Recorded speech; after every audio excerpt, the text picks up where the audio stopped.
Hello and welcome back to the port. I'm the Gav Major and this is a Patreon requested review for the premium tier 6 Polish/Pan-Europe destroyer ORP Błyskawica. Yes, I'm using Google to pronounce it because there's no hope in hell of me getting it right.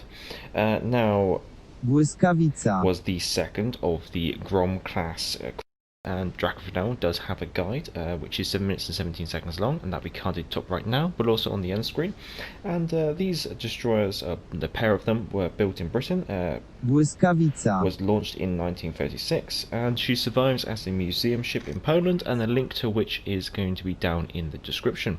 Now this is a tier 5 and 6 game. On the enemy team we have Ibuki, Mahan, Błyskawica Ataksuki, Boise, Bayern, Normandy, Hood, and it's a game of capture the base on fault line. So, in comparison to the tech tree destroyers at tier 6, without modifications but fully upgraded with all their modules, excluding commanders, inspirations, and battle flags, we can start the review. So, survivability, she has slightly above average HP, and the armor appears to be on par with the values provided within the game. However, armor viewer pending. Just use my RDF to work out what's where. Just doing a bit of a holding pattern at the moment. Now artillery, she has 7 4.7-inch guns in 3 dual and 1 single turret. A turret's a single gun turret, B turret is a dual gun super firing turret, and then X turret is super firing over Y turret at the rear, and those turrets are both dual guns. Now this means that she has the joint smallest caliber on par with the Jervis, and she has the highest number of guns at 7, which is at least one more than the highest amount of guns that any other destroyer has at this tier. Gonna help with this Duke. Oh no, torpedoes off to my right.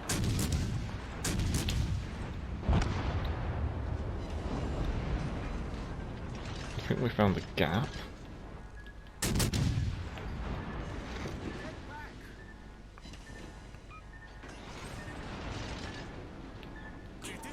Now, if I can just drop off from the Normandy.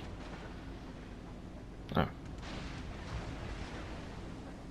There we go. Now disengaged. So, she has just below average range of 10.7 kilometers. She has the third slowest reload of 6.5 seconds. She has the joint third fastest turret traverse of 18 seconds.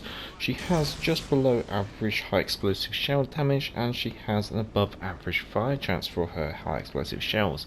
She also has just below average AP damage from her AP shells. Might just pop a smoke here and see whether I can tickle this Normandy a little bit. To use that fire chance to try and get me a nice fire. Just got to be wary of torpedoes. So when you take those shell qualities into effect versus her rate of fire, she has a below average high explosive DPM. She's also got a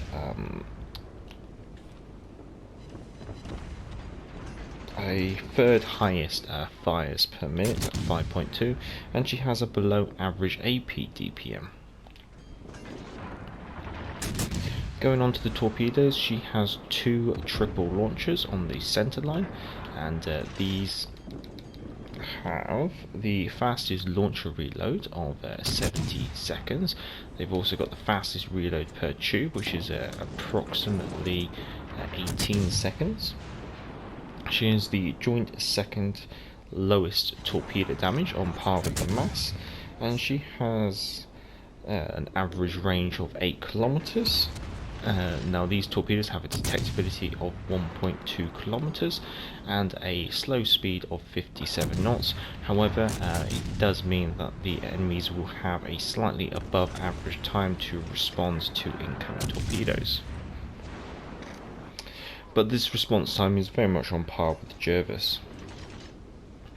Now going on to Maneuverability, she has an above average speed of 39 knots.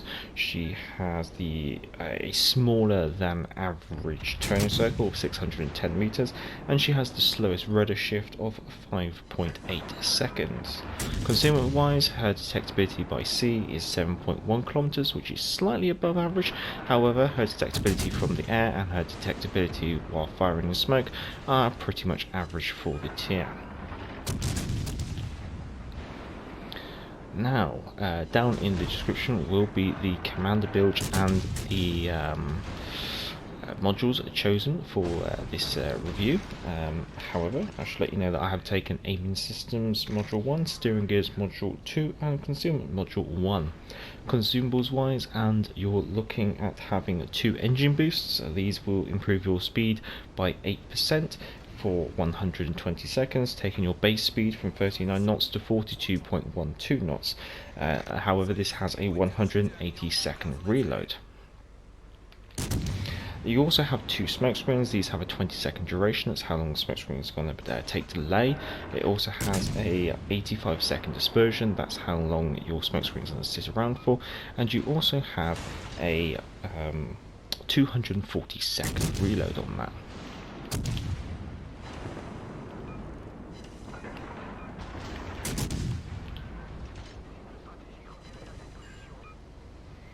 Hoping that maybe I could get a little bit of assistance on trying to hunt this for Buki.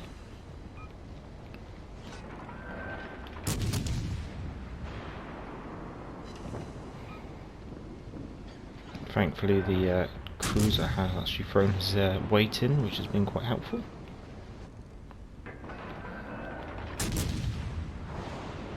Nice. Well, we might as well start making the dash for the base, because that's where we are.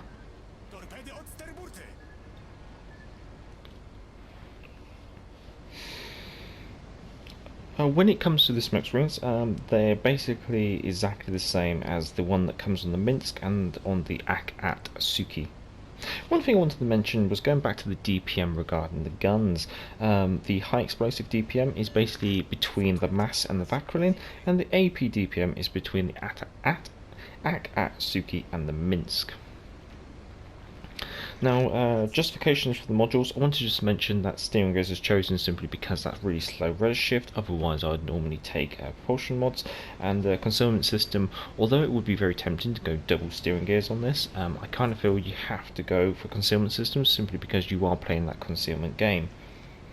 Now, the commander build, obviously I'm using the Polish commander.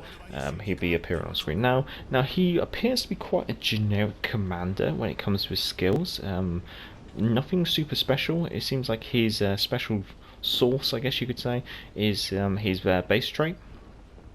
And when it comes to the ship, as a Black Friday ship, or maybe as a ship that might appear again in future, is she worthwhile?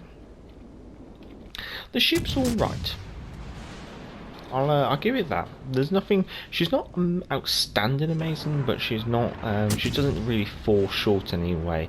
The only places I guess you could say that she does kind of fall short is just the general amount of DPM and the general manoeuvrability of it all.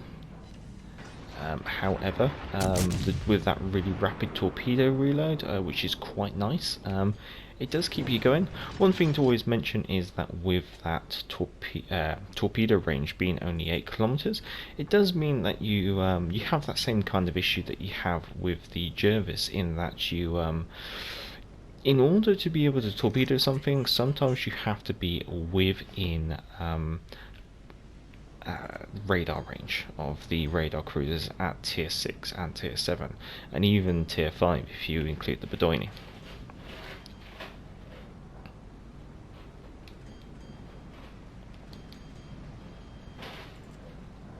Kind of was hoping maybe the York could chuck a plane up or something like that. Unfortunately, I think we're just going to have to chance it. And there we go, nice. However, there's also something still over in that direction. So what I'm going to do is I'm just going to take a look, and I'm going to just quickly ping the map like that. Just basically saying there's something off in that direction. However, fingers crossed, we should have the base all captured. Oh, very close to losing that one.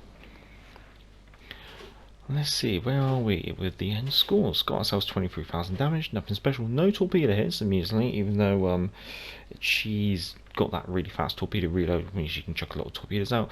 I play a bit gunny, I guess you could say. Managed to get 70 hits from target and 3 fires. Didn't get any kills, but did get the cap of the base at the end there. Going to the team. Okay, fair enough, I'll take that. She rewards me well for the effort I've been putting into her. Ship service cost is obviously nice and low. I'm seeing it coming in at an average of about 75,000, give or take, and that's obviously less than the 110 that you normally would have to pay for a tier 6. Obviously making a nice tidy profit then, especially when you combine that with a common credit booster and a premium account. So in all, quite happy with that. Well, this is a Patreon request review, so their names will be appearing on screen any moment soon, I hope.